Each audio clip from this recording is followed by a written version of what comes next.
Hey, Read Through the Word.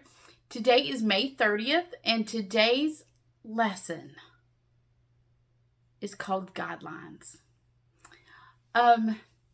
This is, I told you the other day that I would probably do this later in the week, and I am, an overview of the book of Proverbs. I've got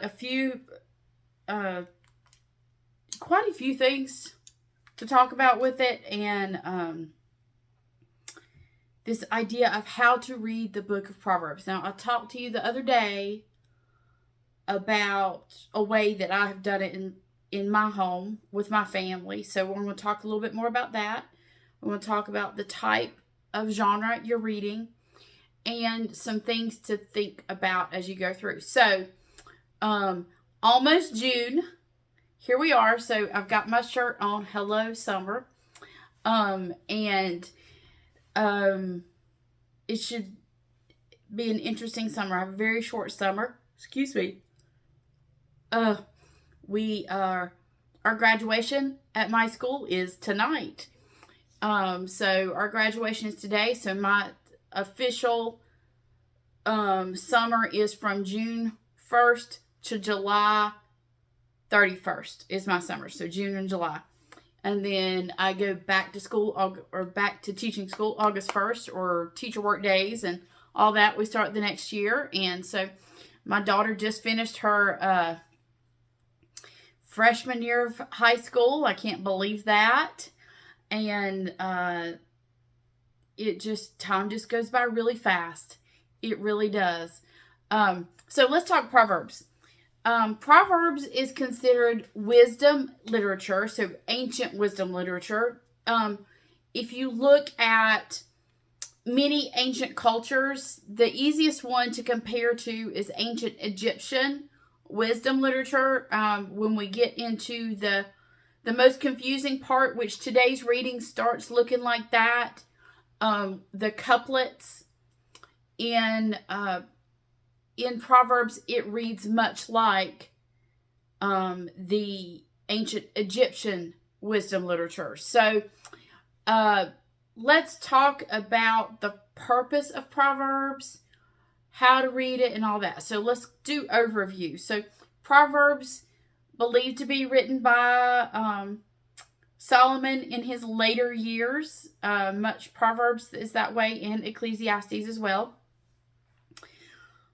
We've been following Solomon through his golden age, and then when he takes his eyes off of the Lord and lets his heart get entangled in women and their gods and all the stuff, his life quickly goes another way. And the wisdom literature is where he shows what he did. He realizes what he had done was wrong. And so when we look at Proverbs, if you go back, we're in, I think, what are we in today? Proverbs. We're in Proverbs 11. So if you go back earlier this week, there was a verse that says, I'll use this as my something old.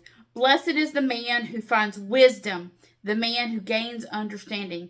Proverbs 3:13. I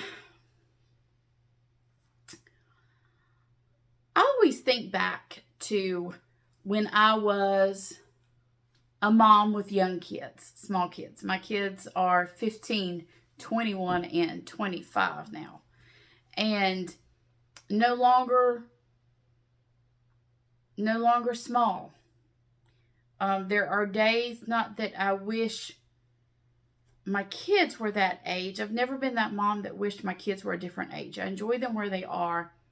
I wish I could go back and tell myself things to do differently. In the wisdom I wish I could give that mom. And I was always part of a mom's group in my church, where you gathered like once a month, and there was a speaker that came in, and it was your time to chat with other moms, to learn. And we would have people that would come in and speak on different topics to moms about raising kids. And I remember and I have,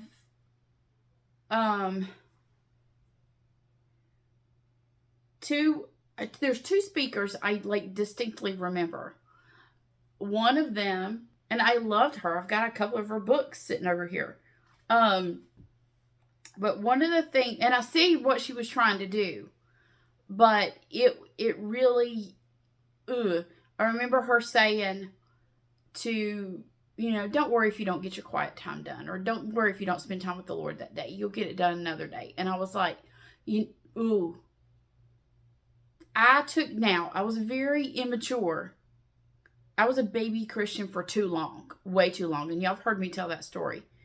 That didn't do well for me, because then I was like, oh, okay. So I was out of the Word for a really long time, because I get it's not legalism, but I missed the whole point. And I think about that often when I say things, and I give I give disclaimers a lot. I say, okay, now think about what I'm about to say. Don't get all mad, because I've been on the other side of it. But one of my favorite speakers, and it was a pastor of the young married adults in our church, and he's actually in the community I'm in now. He's a pastor in that community, and I always loved when he would come speak, because it's one thing to talk about all these great ideas. That's like my something to do's. If you ever notice my something to do, you're something old, something old, something new, something to do. My something to do's are typically practical things. Like, all right, this is great. What do I do with it? And that's what my something to do. That's because I need that. I always loved this pastor, because he'd get up and talk, and then he would say, all right, now here's what you do with this. I'm like, oh, yay, lists. I always say I am not really good with making lists. My chiropractor, who is she's my integrative health doctor as well. But I always go to her and I said, just give me a list. Give me a list. I'm great at following lists, really bad at making them. But give me a list and I'm good. And my principal at my school, she always talks about me being an overachiever. I always want to know what, and she said, whatever I tell you to do, there you go. You've got it done, and you do it. And I said, I know. I said, give me a list, and I'm good at it. So give me a list, and I'm good. Proverbs is your list. Proverbs is your list. Think about it that way. That's why I love the letters of Paul. I love Romans. Y'all know I love Romans. But I love Galatians and Ephesians and Philippians and Colossians and 1st and 2nd Timothy and all of the... Because Paul is this. He is doctrine, doctrine, doctrine, to-do list. Doctrine, doctrine, doctrine, to-do list. Okay, that's great, Paul. What do I do with that? In the New Testament, that's what the letters of Paul do. They take the gospel, its implications to our lives, and how we live that out. What does it look like to practically live that out? It's exactly what the book of Proverbs is. The book of Proverbs are guidelines for life. This is guidelines. These, hear me now, hear me now, hear me now. Everybody gets mad when I do this. Hear me now. These are not promises. So that whole train up your child, and when he is old, he will not depart from it. Train up a child in the way that he should go. When he is old, he will not depart from it. Not a promise. It's a guideline. It is wisdom. Let me take that one and talk about it. What do you mean by train up your child? And many people think that and say, okay, if I take my child to church every Sunday, I'm training up my child. Or if no, training up your child looks like Deuteronomy chapter 6. That you speak of the Lord as you go and you come and you rise and you lay down, and he is the center of all things. That is training up. is not legalism. It is it is a child watching a parent live out a real faith before them. The good and the bad. The good and the bad. And so it is this idea of a guideline. So the books that are considered, so when I teach a classroom, adults, I am finished this week where I did the entire Bible in, I started the first week in January, every Wednesday night. I think we missed 2 because of snow, which here in North Carolina means they told it was going to snow and it didn't. So we missed 2, and I think my notes say, so I'm guessing about 16 weeks. That's probably about 16 weeks we've done the whole Bible. And I talk about genres. And so mainly we've been reading a lot in historical narrative, telling a story. These are poetic books. So Job, Psalms, Proverbs, Ecclesiastes, and Song of Solomon. They're not poetical in the sense that they're unreal, but only in their form. That's why you start seeing these couplets like this. But here is guidelines. These are guidelines for life. So we think this way. Henrietta Mears says this. In Psalms, we find Christians on their knees. In Proverbs, we find Christians on their feet. What is it to live out the life of wisdom? This is what it looks like. In Psalms are for Christians' devotions. The Proverbs are for the Christian's walk. The Psalms are for the closet of prayer. The Proverbs are for the business place, the home, and the playground. There's a proverb that will speak to everything in life.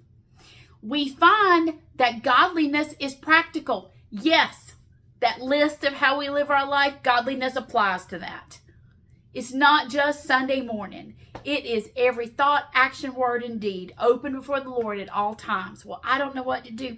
Read the book of Proverbs. That's what it's for, that we may look at these guidelines for life, walk out wisdom that comes from the Lord, and live a godly life before those around us. It's exactly what the book of Proverbs is about.